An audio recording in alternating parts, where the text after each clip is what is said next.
Welcome to this question on dynamics, where we find the force of friction between a bike tire and the asphalt for a biker moving at constant velocity.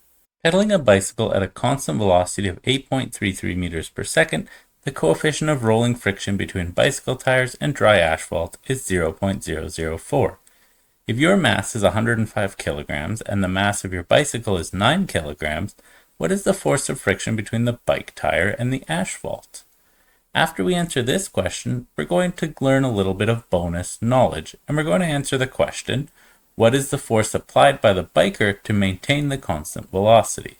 We start this question by drawing a diagram on the right and listing our variables on the left. You pedal at a constant velocity, v, equal to 8.33 meters per second.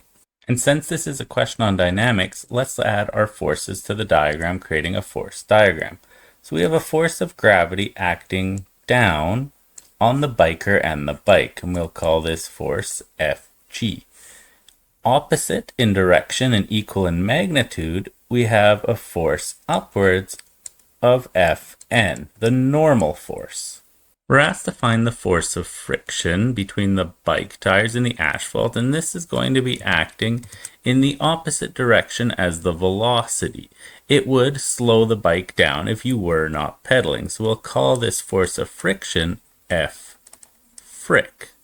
We know there has to be a force equal in magnitude and opposite in direction to the force of friction of the biker pedaling, and we'll call this the force applied. How do we know there has to be a force applied? Well, if we look at our equation for force net here, if the forces are not balanced, that would mean we would have an acceleration. But we know that in our question we have constant velocity, so our acceleration is 0.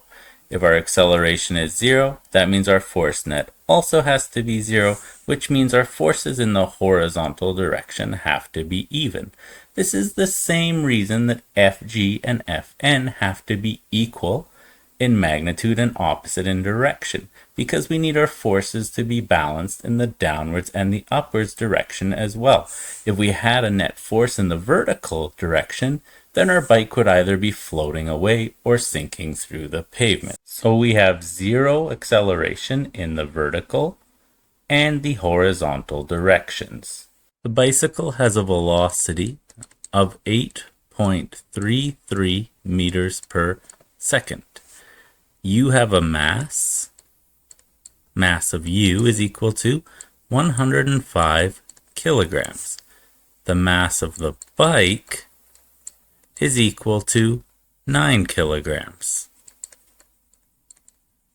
The total mass tote of you and the bike is 114 kilograms. And the coefficient of friction, mu, is equal to 0.004. And that's a unitless quantity. In this question, what we're looking for is the force of friction, which is equal to mu, a quantity we have, multiplied by the normal force, a quantity that we're missing. However, we know that the normal force is equal in magnitude and opposite in direction to Fg. And Fg is equal to the mass times the value of gravity. And these are both quantities we have. We should note that Fg is equal to mg is just a glorified version of the equation F net is equal to mass times acceleration, where the acceleration is the acceleration of gravity and the force is the force of gravity. So let's start by finding Fg. Fg, the force of gravity, is equal to the mass multiplied by the value of gravity. Rewriting this equation with the variables that we're using in the question, Fg is equal to m total multiplied by the value of gravity. We use m total because both your mass and the mass of the bicycle are contributing to the force of gravity acting between the tires and the asphalt. Substituting numbers, we get Fg, the force of gravity, is equal to 114 kilograms multiplied by the value of gravity on Earth, 9.81 meters per second squared. We assume this is occurring on Earth because the question doesn't state otherwise. We didn't include a negative sign with our gravity because the direction of FG is already implied in our diagram. Now, if you did include a negative sign, you'd end up with a negative FG, and FG does point downwards or in the negative direction. So there's nothing wrong with doing so. It really just comes down to preference. As long as you keep your directions organized, you can do whatever works for you. Getting back to the math, we complete this multiplication. So FG is equal to 114 times 9.81, which is equal to 1,118.34 newtons. We keep some extra decimal points so that we can avoid rounding errors when we calculate our force of friction. Remember that the magnitude of Fg and the magnitude of Fn are equal, so this is actually also equal to Fn. However, this is only magnitude. So to keep this organized, let's add it to our diagram here. So our Fg is equal to 1,118.34 newtons. And that's the magnitude, and it points in the negative direction. And we can add our Fn up here, which is the same, 1,118.34 newtons. However, this points in the positive or upwards direction. So by adding it to our diagram, we also include the direction because the arrows we've drawn have direction. So similar magnitude, opposite direction. Although we could add signs to these two values, this would be somewhat redundant since the direction is already included in the diagram with the arrows. Now that we have our value for Fn, we're ready to calculate the value for the force of friction using this equation because we have both the coefficient of friction mu and the value of Fn. So the force of friction is equal to mu multiplied by the normal force. Substituting our values, we get the force of friction is equal to mu, which is our coefficient of friction here between the bicycle tires and the dry asphalt, of 0.004. And remember, that's a unitless quantity, multiplied by the force normal that we just calculated of 1,118.34 newtons.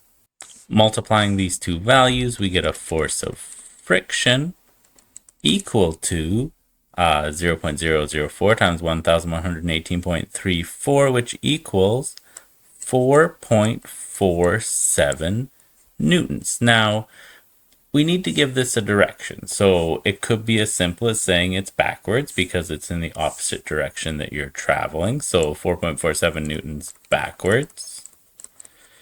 There would also be nothing wrong with saying that this is negative 4.47 newtons because negative implies in the backwards direction. Or you could say 4.47 newtons in the opposite direction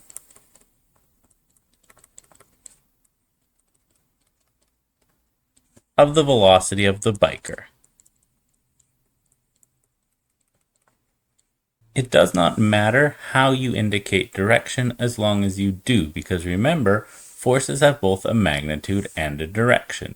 So now we've answered our question. What is the force of friction between the bike tires and the asphalt? Well, it's 4.47 newtons backwards in the opposite direction of the velocity of the biker. It's now time to gain a little bonus knowledge and answer the question, what is the force applied by the biker to maintain the constant velocity? You may have noticed that we never actually used the constant velocity of 8.33 meters per second to solve the question.